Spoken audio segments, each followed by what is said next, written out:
We get into the first champion select here in game number 1. Best of 5, of course. Right now, Royal Club not really bringing any surprises out to us. Maokai and Alistair, two very standard bans these days. OMG, though, they're targeting inSec big time. Yeah, the funny thing about both of these teams is that they both ban Alistar on the blue side, so neither of the top laners has really been willing to take that. This time around, we do see the Janna as well. Everybody's been talking about it. She's been the breakout support of all of Worlds. But the thing is, Cloud's main champion was actually Thresh, which Najim Whiteshield banned away every single time last time these guys faced, so we haven't actually seen it. But, of course, Zilean did squeak through the cracks. We'll see whether that's going to be on Korn or Zero, but there's a hell of a lot open for OMG. Surely a KhaZix maybe in there, could be Lucian or that Thresh, like I said. Yeah, this is what comes with spending bans in a game as tight as this on the jungle position. Banning out inSec, and then, of course, you're going to pick up the third of the top-tier junglers here, KhaZix. That probably shoves inSec down to Jarvan or something like that, which would work well with Yasuo. He still has that knock-up, not quite the Lee Sin. We'll definitely, as well, obviously throw that Zilean over towards Zero in the bottom lane. We'll see about that one. Zero up until now only played the 3 champions. Janna, of course, the big one for him with 6 games played. Nami and Thresh, the other 2. And that Irelia. We were talking a lot about this top lane and the fact that Gogoing and Cola do share quite a lot of champions on that side of the map. And it will be Irelia locked in for Cola, who, for me, has to step up here today in this best of 5. I wonder if that's a little bit of mind games. The fact that they kept that Yasuo open for so long, Cool has been very vocal of how badly it's gone. I wonder if they're going to say, hey, we're going to take this, so maybe do you want it, Cool? Do you want it? Try and force him onto a bad champion early on. Trying to dare him into it. Yeah, that would be pretty funny, because Cool has actually said, you know, his problems with Yasuo here at the world stage have been with his lack of familiarity with solo laning styles from international players. But he knows Korn really well. We talk about these two teams. They've played more against each other in the LPL than any of the other LPL teams, currently standing even with that 8-8 record. So another champion that was mentioned earlier on, Rumble, will be locked in here for Gogoing in the top lane. Actually, he himself has not played any Rumble up until now, being Ryze, Irelia, Maokai, Kale so far. On the other side, Cola did play a couple of Rumble games. For me, Twitch as well could be a very interesting one in this one, but it is a Lucian, in fact, that San decides to take away. And from his side of things, you know, that's his most played and most successful champion. 4 games played, 4 games won. Yeah, it's good. I thought that was going to be a more hotly contested champion coming into this, because Uzi also had played a ton of games on that during the LPL season, but he's had great success on Tristana on the world stage here. Picks coming in so fast now. They do have the combo with inSec once again that they like to run with Orianna, Shockwave, plus the Jarvan jump in. But all I'm seeing here is Star and Royal Club have gone with a fairly safe opening pick, whereas OMG are going full on aggression. This is full mid game. We are going to come at you. And that's a great strategy to bring against this Royal Club team, because Royal Club is a heavily tempo-based team. They love to keep it very high-paced, because Uzi, you'll very rarely see him freezing lanes. He almost always will shove the lanes early, get the early turrets down, and then take that little bit of gold into team fights immediately. On Tristana, though, that's kind of counterintuitive, so we'll see how they use it this time around. Being inSec and Uzi on the same team, though, it's always nice to have that Zilean if anybody gets a little bit too deep. And there is the final pick for OMG. Going to go into the middle lane with Jayce for Cool. And already played a Jayce game. Actually has an 18 KDA from that one game, 4-1-14. And those are the kind of numbers that people are expecting from Cool coming into the World Championships. And the thing is, that last pick brings this whole composition together so well for OMG. They have ridiculous siege right now. Every single champion on OMG has an immense amount of pressure at a turret. KhaZix evolved that W. They've got great poke. Even Lucian can help with that wave clear. And the Rumble ultimates on the turret, you can get a whole team to have health, and they just have to back off and give up objectives to you. We'll see how it works out. Of course, we saw Samsung White banning Rumble out 3 games on the trot. Of course, that's all they wrote for Samsung Blue. We'll see how it works out for these two teams. The battle for China. Who will face Samsung White in the final? It's definitely going to be a big one.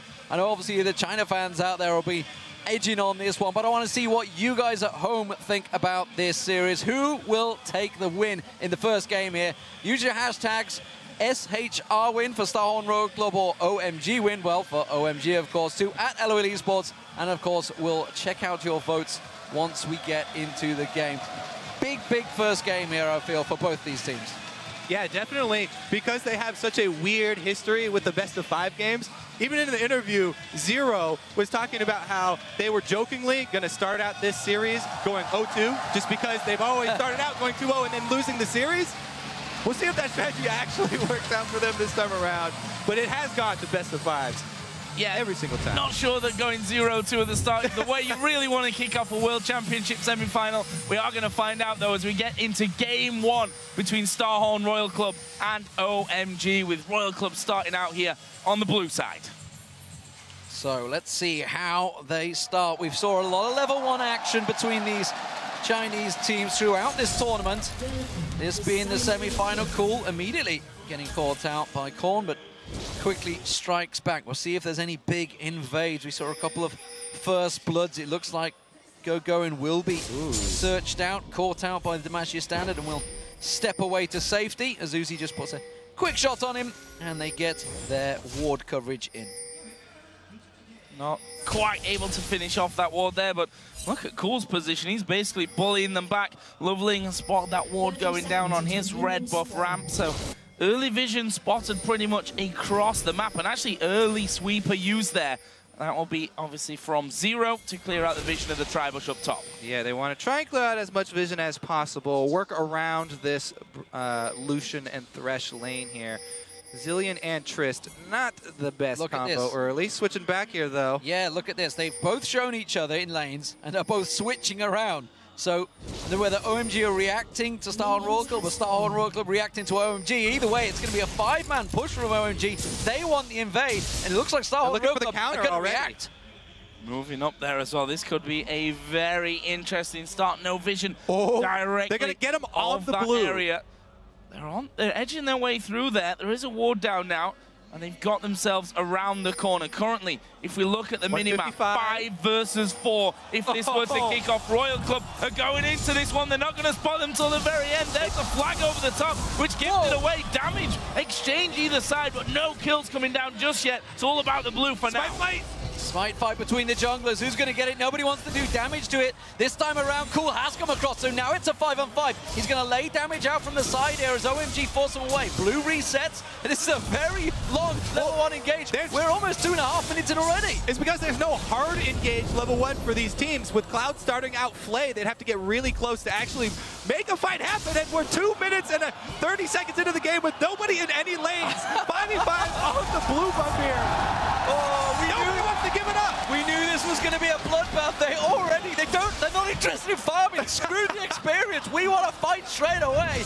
And it looks like they're going to go in for it again. Blue buff almost being reset there, taking low within smite range. Cloud looking to get the flame down. Cool comes around. There's the flame. There's the buff going in. Going in for Cloud. He's actually really low there. Burning down from Zero's Ignite. They get away. The blue buff in the end went over to LoveLing though. So they managed to pick that one up. Almost 3 minutes into the game, the first buff goes down. Well, there's the featured matchup right there. LoveLing with the smite advantage over inSec, and he's got the level advantage. The early blue buff secured for KhaZix is really going to be helpful for him in this clear speed, because without it, it would be very difficult, having waited so long to get back into that jungle. And I want to keep our eye on this one, because red buff's going to go to LoveLing now. We'll see whether it goes straight to the blue buff again, because you can see San and Cloud are only just returning to Loud. Cloud is making his way through the buff, so they're predicting that Starhorn Royal Club may try and invade here. Yeah, and with it shaking out into the lane swaps like this, they're going to want some extra early vision down around by this dragon. It looks like OMG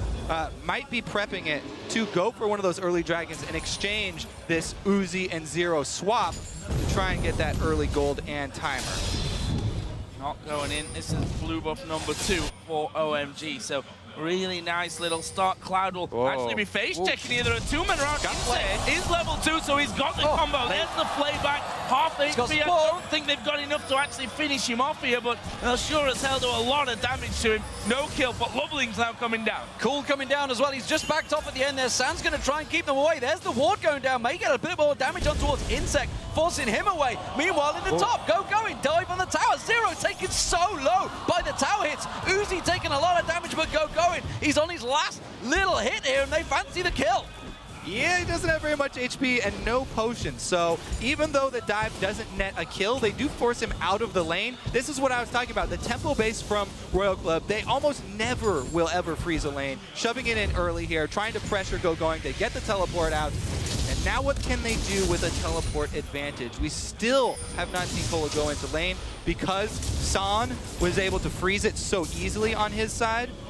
There's not a lot of options for Cola to get experience. They're going to have to do the double jungle and be behind.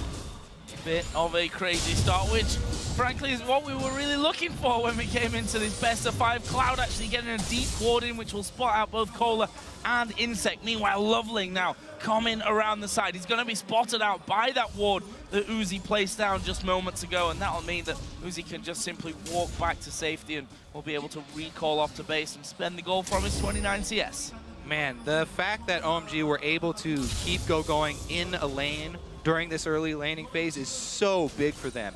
Level 6 Rumble is going to hit before the Irelia, and it's going to give them that dragon pressure. Oh, Poke does miss. They're going to go onto corner here. LoveLing's going to come around. He should be safe, get into the turret.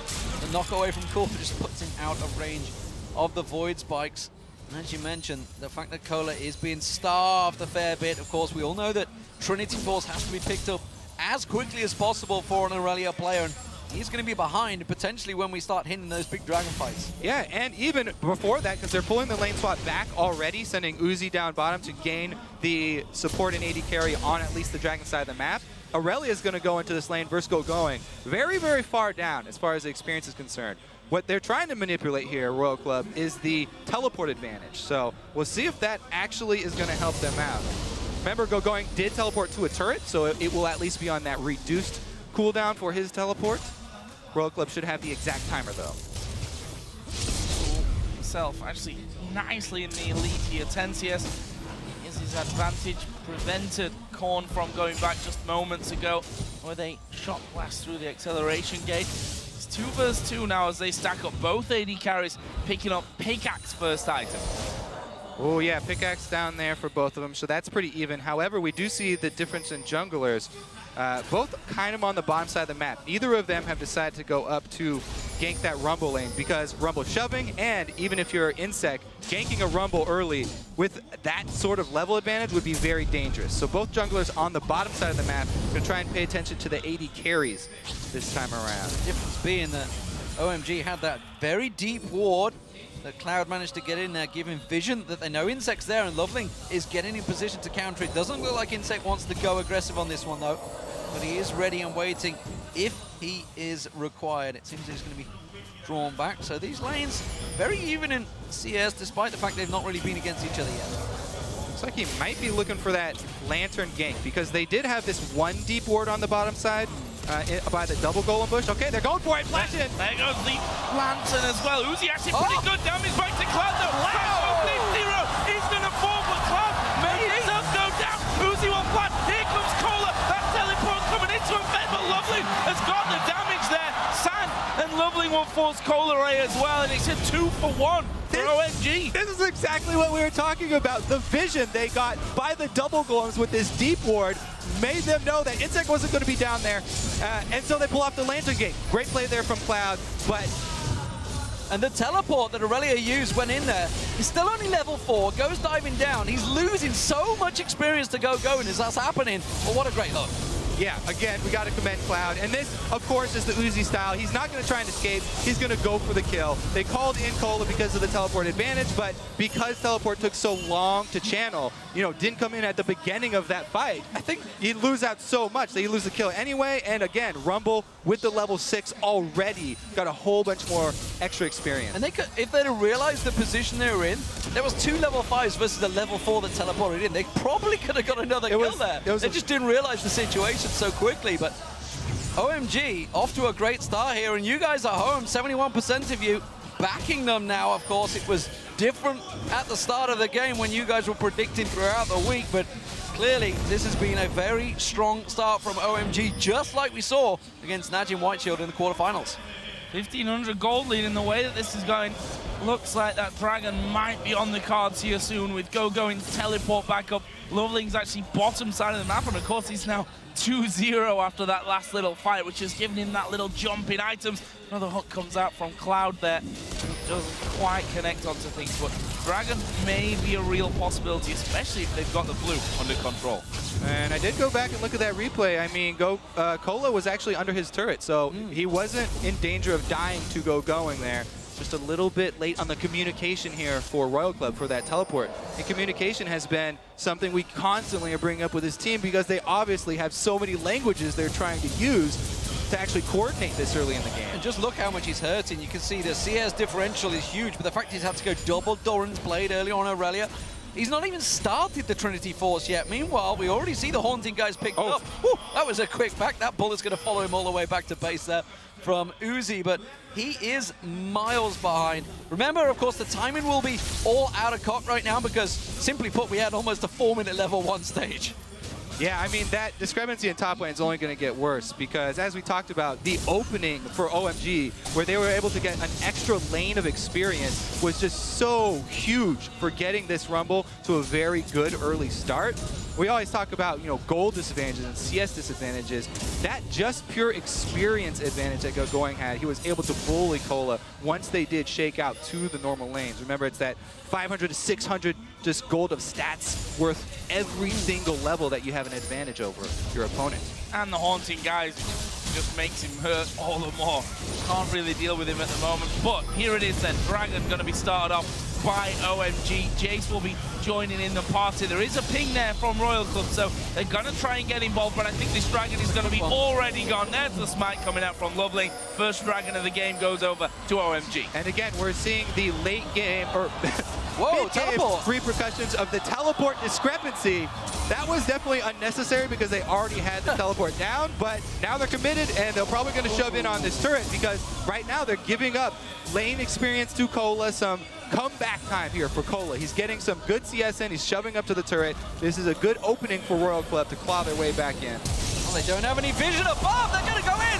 Gogoing hasn't got back yet. Goosey, is he going to burn down? He's got the revive on him from inSec. inSec's going to go down, Zero in trouble. They're going to keep on diving the turret, but Uzi's still fighting back. He will go down. It's a double for Zan. Can he make it a triple? LoveLing comes in and gets the kill. And OMG turn on once again. And this is, again, both these teams know each other so well. inSec's penchant for ganking bottom lane. He ganked it a little bit too early there. With Rumble still in the bush, that might have been a tad unlucky, but they didn't give it time to breathe, and they went a little bit too aggressive. Cloud, key. He got up his box before he died, and that slowed everyone down enough to bring those kills. OMG gonna run away with this early game. And that was always the question mark for OMG. Is the bottom lane good enough to withstand that of Royal Club, especially in this match? But we see here again as we load up the replay, San going absolutely crazy. All right, so they flashed in here, inSec. They do get their kill, but again, box goes down, and he is very easy target here for San. Gogoing really deep under this turret, and Uzi just get destroyed because San has such an item lead right now. Yeah, at the start of that fight, he had the BF sword and pickaxe. Now you can see Infinity Edge has been completed. Uzi is hurting in this matchup. This is exactly why I thought Lucian was going to be a higher priority in pick's ban, because Lucian has such a steady power curve amongst AD carries. There's no point where he is weak in the game. It's very important in the matchup between these two teams to have a very, very steady curve. Very good early game here. You can see, even though Royal Club are trying to make these early plays down bottom, they have the wrong AD carry for it. And he's got an Avarice blade, which doesn't help. Going aggressive, jumping on Cloud. Can he get the kill? He wants to finish it off, but there's no vision. They will come around the side. We'll get another shot off. inSec's going to follow through, but it will force them away, but they can't gain anything from this. And now OMG might corral them into position here. Good void points, catching up more of them. Another shock blast comes through, raining down on Starhawk. They're in trouble. LoveLing actually using his ultimate there, getting involved and just trying to get onto either Zero or Korn there. The two men that were blasted down by Cool. thanks to that shock blast, but that didn't quite work out for them there in the end. They forced them away from this mid lane. It's going to now be all about blue buff. Let's not forget the start was a 3-minute-long blue buff tussle. But actually going one way, San throwing down the culling. Korn super low. He can't afford to give up that buff. Shockwave though, San may have gone a little bit deep. inSec going to get the knock-up. Cataclysm, but he flashes away, and San's the fight to the back. No! Uzi dives in on top of it to get the shutdown. He's still a 2-for-1 though for OMG. I think that's the Uzi inSec mentality. They at least get their kill, but it's going to cost them complete map control. OMG can take control of both top and mid lanes off that single play. Jungle invade secured. This should be a pretty easy mid game here for OMG. They should be able to control every consecutive neutral buff from now on. They threw so much at that at the start in the mid lane. OMG were happy in the lanes. This whole time, Gogoing's just been farming away at the top. You can see it's increasing that lead in the top lane. He's starting to become a monster. The mid tower's going down. The bottom one already fell. There was damage on towards the inner. There's the top going down. It's going to be a 3-1 tower start for OMG. Yeah, he is already a complete monster. He's a beast in this game. But really, I want to go back to OMG's focus on the jungle. Like the featured matchup, their coaching staff obviously was focusing on this as well. 2 jungle bans, a first-round jungle pick, and then constant counter ganking here from LoveLing. They got the very deep ward down in the bottom lane. They saw inSec's move that they knew he was going to make down there eventually, and they took advantage of this bottom lane so well, keeping down the biggest carry from Royal Club. Now 3 of them grouping up on the bottom lane. Only LoveLing there for now to defend this turret. Pretty decent at doing so, but Uzi with that shiv now added in on top of his pickaxe will at least be able to push those waves a little quicker, but they need to be careful here. Both San and Cloud have decided to join in the party on that bottom side of the map, but it's simply to clear things out. Royal Club have already backed off. Now, Royal Club, with the Dragon coming up in 1 minute, they have to be playing defensively right now because Gogoing is almost level 11, or he is level 11 now, and he's got Measly Large Rod on top of all the flat penetration already. That Dragon fight is as much OMG's fight to win as any fight is going to be in this game. So Royal Club just need to take it safe. Don't spend any resources over there. You know, try and get something on the top side of the map in exchange. Don't go for the fight. Try and just trade some money for it. Speaking of the items, you can see a bunch of brutalizers being completed as well by LoveLing and Cool. They are very much in position with 30 seconds to go on this one. Going to sweep out the wards, keep all of the coverage away. And that bottom lane's got to be careful it doesn't get collapsed on. They've got no tower to fall back to here, Joe. It doesn't look like for now that they're moving down. In fact, inSec has just pinged down onto that bottom side of the map. He was trying to get involved. Zero had moved towards Uzi's position as well. So Royal Club not going to give this one up completely free. They've managed to get a ward in the back of the pit there, which I believe, yeah, is just out of range of the pink ward. So actually, they've got vision of this one. Can they steal it? Oh, they've thrown the shot. The hook from Korn.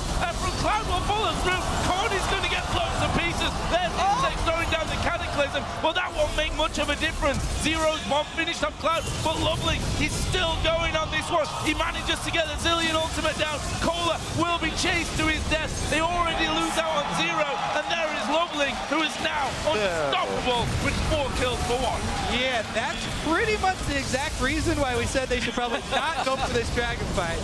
And that's not really Royal Club's style, though. They continue to go close and try and steal it with the shockwave, but Cloud once again comes up with a great hook, lands his skill shot, and the team cleans up kills after it. OMG probably going to steamroll through the rest of this mid-game. That was a very one-sided fight. You can see the hook that starts it off there on Korn. Yeah, so he tried to steal with that shockwave.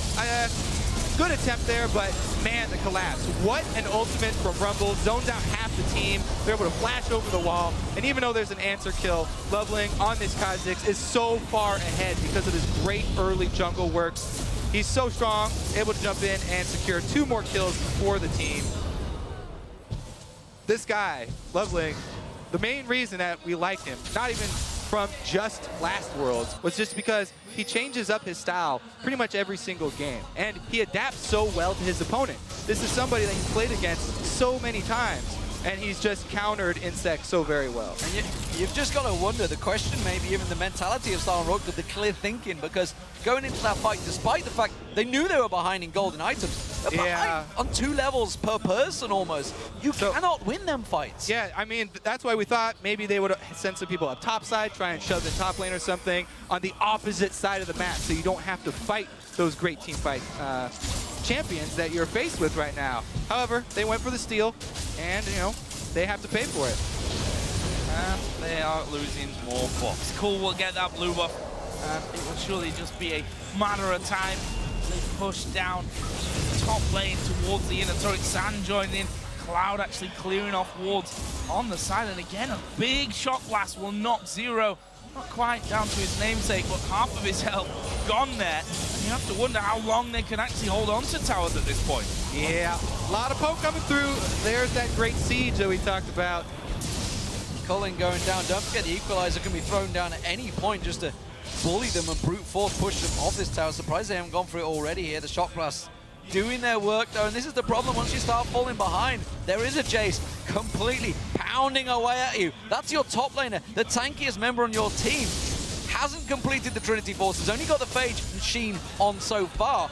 Miles behind in terms of opponents. They cannot fight for these turrets. Yeah, and even Uzi here still not quite completed the Infinity Edge on Tristana. He's holding on for dear life. With the early Shiv, he's trying to wave clear.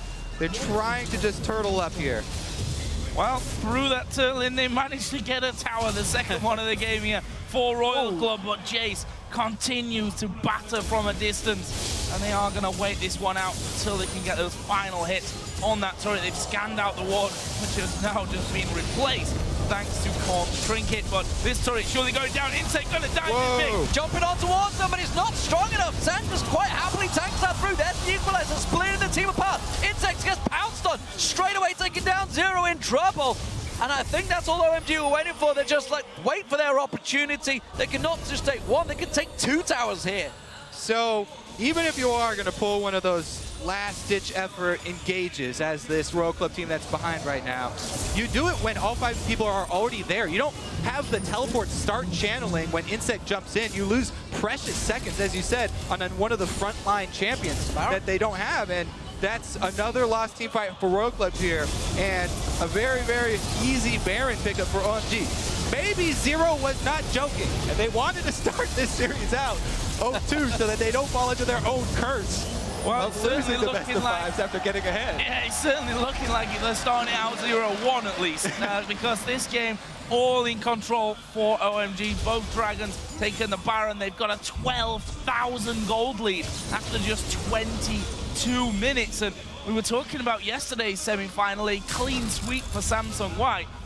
Tell you what, OMG aren't too far away from those kind of numbers that White were putting up yesterday. It is a very strong start from OMG, no doubt about it. There was a lot of questions. Doublelift himself was talking about Uzi the God in the bottom lane, and Sand was lackluster.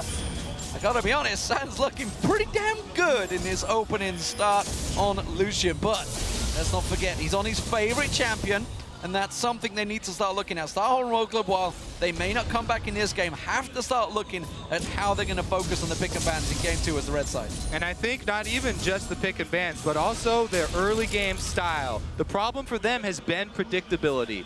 The inSec and Uzi mentality has been very easy for OMG. You know, they've become accustomed with it over the years, and it was very easy for them this game to use that against Royal Club, which is, you know, Royal Club's biggest strength as well as their biggest weakness. Exactly. I mean, you heard Cloud talk about it as he did an interview back in the quarterfinals, pre-quarterfinals, and he said, you know, if we come up against Star and Royal Club, we know what we're going to up against. We know Uzi and Zero. They're going to be a very aggressive pairing, and we'll just sit back, play it passive, and play to our strengths. And we saw, of course, with the interview at the start of this game, LoveLing coming down there. Those shock blasts. Oh, wow, that's a tilt shockwave right there. That's bad, they're going in. Korn's going to be the focus of this one. He did get the ultimate from Zero, but that will be popped. He's going to come back, but will he get away from it? Going in the face. There is Azorius down. LoveLing actually picking up the kill in the back onto inSec, and that will be a 1-for-0. Another minion wave will be coming through, and the inner turret in the bottom lane is going to fall. Gogoing says, come on, guys, let's just tank this one up. They are going to be able to finish that one off before the minion wave even comes close. Got to give props to pretty much every player on OMG for this game. Everybody did their job very well from top to bottom here. Now it's pretty much the final siege, and they do have that Baron buff regen, so they can stick around. Well, this is definitely Star Royal Club's top wave struggle. Is massive right now, though. Somebody wants to go grab that big pile of money. We'll see whether anyone gets caught out. Sam's left on his own, and there's 4 members. Don't think they're going to slow down chasing. They could speed up, of course. inSec going to track him back all the way here, but he may set up a trap. Look at this. Cloud and LoveLing on the Dragon. Star Royal Club are going to come around. They're going to try to lead it. Not going to happen. inSec in the pit. They're going for it. KhaZix jumps on in and straight away gets smashed. Teleport's still available for Gogoing, so if OMG can bait further aggression in, then they can turn it around. Not going to happen, though. Oh, he's going to try and cut him off instead. Interesting move. See if they can actually grab. Here he is. Coming around the side. He's going to come in towards Korn and Uzi. Who's he going to focus here? Kohler takes a bit of damage. Pinning them against the wall. Sam's coming around. There's the shockwave onto 2, but it's not going to be enough here. 1 by 1, they're decimated. A double in the end for Gogoing. It's the ace for OMG. What a bloody massacre. They just lined Royal Club up against the wall and shot each one in the back of the head. All down in the bottom lane is going to be easy pickings for OMG. There is simply no reverse gear for Star Royal Club. They don't know how to play defensive. Their defense is offense, and it seems that it is really running just headlong into a brick wall of OMG every time. Thing is, it's just like poker. If you know that you have a tendency like this that your opponent is going to prey on, you can switch it around and try and use that against them and play one step up in those mind games. Maybe in game 2, Royal Club will flip the switch and pull something different. Well, they definitely need a different outcome to how this one's going. 19-5 in kills, 18,000 gold lead. And look at Cloud, how he got himself in there, using those golems and the equalizer to pin him on the wall. There's nothing more to say about that. That is just a bloody massacre in the bottom lane. And they did get the inhibitor off that, which is the best inhibitor in the game to have, furthest away from Baron. Baron word, maybe that's their key to get back into this game for Royal Club. Who knows? Maybe we can probably not. There, but probably not. I mean, LoveLing has just been so good this game.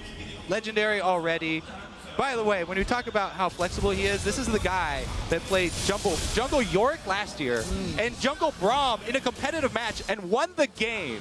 This is not some one-trick pony, only KhaZix because KhaZix is so strong right now. This guy is a very, very intelligent jungler. I know you were secretly hoping for that Jungle Braum to come out here, but it's not going to happen, I don't think. Inner turret going down as OMG look to control this matchup and see if Star Royal Club, or more importantly, inSec, want to fling themselves in there once again because he's been the man that's just been launching himself into OMG every single time and paying the price for it with his life.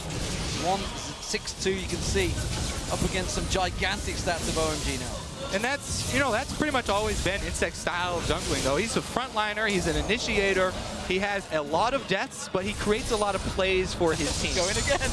Now he's creating a play. Going to Cloud, and they might actually be able to finish off Cloud. Did manage to hook onto 0, though, and this will be instantly turned around. Cloud surviving after all that, and the double kill for Cool means that only 3 men are left to try and hang on to this second in him. Those shock blasts doing half the hit points on Korn. I just can't tell whether the 0 just completely baited inSec into. I'll spec up, go for it. You can do it, I believe. Maybe inSec's got the wrong name. He should be Gogoing because he's always going in. Oh dear me.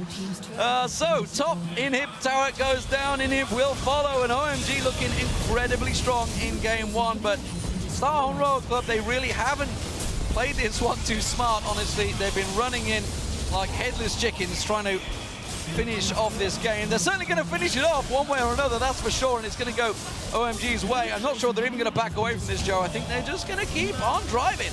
Yeah, I think so too. I mean, why not? You've got all 3 inhibitors on the map down. You've got super minions streaming in from every lane. 1 Nexus turret is already dead.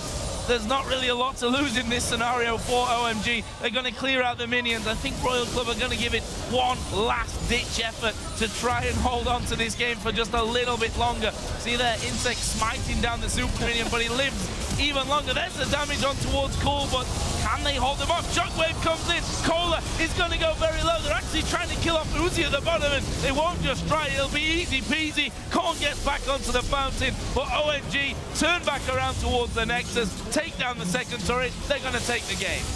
Indeed.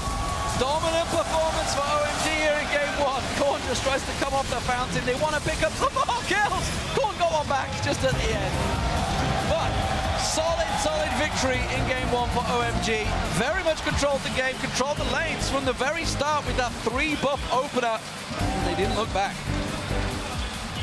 And that's the danger with sticking to a style for too long, because somebody is going to use it against you.